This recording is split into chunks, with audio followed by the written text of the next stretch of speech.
عرفنا من الفيديو الأول إن الترانسميشن ميديا في الكمبيوتر نتوركس ممكن تكون في شكل كابلات وايرد ميديا، وممكن تنتقل الإشارات الكهربائية في الهواء وايرلس ميديا. في الوايرد ميديا بنقسم الكابلات إلى نحاسية كوبر كيبلز أو ألياف ضوئية فايبر أوبتيك كيبلز. الكوبر كيبلز هي كمان بتنقسم إلى نوعين كبار، كواكسيال كيبلز أو كابلات محورية، أو تويستد بير كيبلز أو كابلات من الأزواج المجدولة. الكواكسيال كيبل في وقتنا الحالي بيستخدم في شبكات الفضائيات أو شبكات توصيل التلفزيونات بأجهزة الريسيفر داخل البيوت، لأنه كابل ليه سعة تراسلية عالية، بيستخدم عادة في نقل الفيديو بس. استخدامه في شبكات الحاسبات في الوقت الحالي قليل قوي. الكابل الكواكسيال فيه منه كذا سمك، النص بوصة بنسميه 10 بيس 5، والربع بوصة بنسميه 10 بيس 2. الكونكتور أو القطعة الحديدية اللي بتستخدم في توصيل هذا النوع من الكابلات بنسميها BNC كونكتور. أما النوع الأكثر شيوعا والأكثر استخداما في شبكات الحاسبات هو التويستد بير كيبلز، ودي بيبقى منها في أنواع معزولة وفي منها أنواع غير معزولة. العزل هنا هو طبقة الفويل الموجودة حوالين الأسلاك اللي بنسميها شيلد تويستد بير. بيكون في طبقة عزل موجودة كنوع من الحماية الزايدة من التداخل الكهرومغناطيسي أو ما يسمى بالإلكترومagnetic انترفيرنس، وده الحاجة اللي ممكن تحصل للإشارات لما بتمر في الكابلات مع إشارات أخرى. عيوب الكابل ده انه صعب في تركيبه، غير انه مش مرن وبيحتاج مجهود وبيحتاج فني مدرب جدا عشان نقدر نتعامل معاه.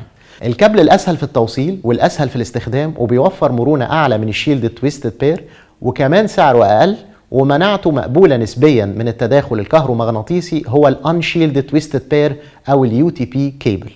اليو تي بي كيبل في منه انواع مش بتتقاس بالسمك زي الكواكسيال، وانما بعدد اللفات في المتر الواحد. كل ما تزيد عدد اللفات في المتر الواحد كل ما تزيد السعة التراسلية بتاعة الكابل، وكل ما قدرنا نبعت كم بيانات أكتر في الدقيقة. بيقسموا اليو تي بي كيبلز إلى كاتيجوريز من 1 إلى 6. هنلاقي كاتيجوري 1 عدد اللفات فيه أقل وبيستخدم للمكالمات الصوتية فقط.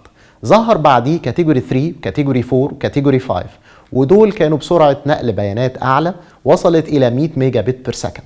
كاتيجوري 5E المحسن وصلت سرعة نقل البيانات فيه إلى 1 جيجا بت بير سكند، ثم كاتيجوري 6 وما بعده واللي تجاوزت في سرعات نقل البيانات ال 10 جيجا بت بير سكند.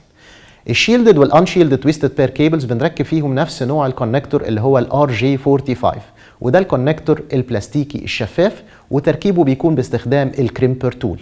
تقدر تشوف فيديو توضيحي لطريقة توصيل اليو تي بي كيبلز بالستاندرد في الفيديو اللي بالعنوان اللي قصادك. ننتقل للقسم الثاني من الكابلات اللي هو الفايبر اوبتيك. النوع ده بيتميز بالسرعة والسعة العالية في الإرسال والاستقبال بتاع الداتا، عشان كده ده بيكون الحل الأفضل في توصيل الداتا لمسافات طويلة لمئات الكيلومترات ما بين القارات تحت البحر أو تحت المحيط، وده اللي ما تقدرش الكابلات النحاسية تقوم بيه.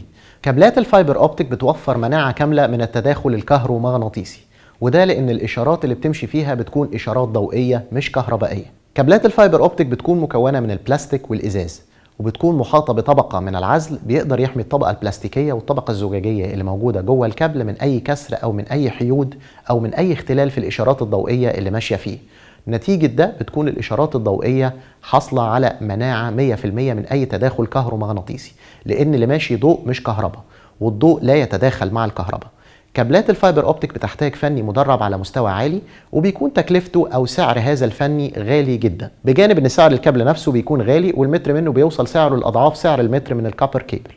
انواع الفايبر اوبتيك كيبل بتكون يا اما سنجل مود، وده بيكون قطره 9 مايكرون، وده اللي بيستخدم للمسافات الاطول وبتكون دقته عاليه جدا في ارسال البيانات، وده بيكون علشان كابل غالي وصناعته صعبه. اما النوع الثاني بيكون المالتي مود، قطره بيكون 50 مايكرون، بيستخدم في المسافات الأقل زي داخل المباني الكبيرة أو ما بين مبنى ومبنى بينهم مسافة كبيرة ما نقدرش نوصلها بكابل نحاسي، وبيستخدم في نقل البيانات بشكل أقل دقة بالمقارنة مع السنجل مود، عشان كده هو أرخص في تكلفته.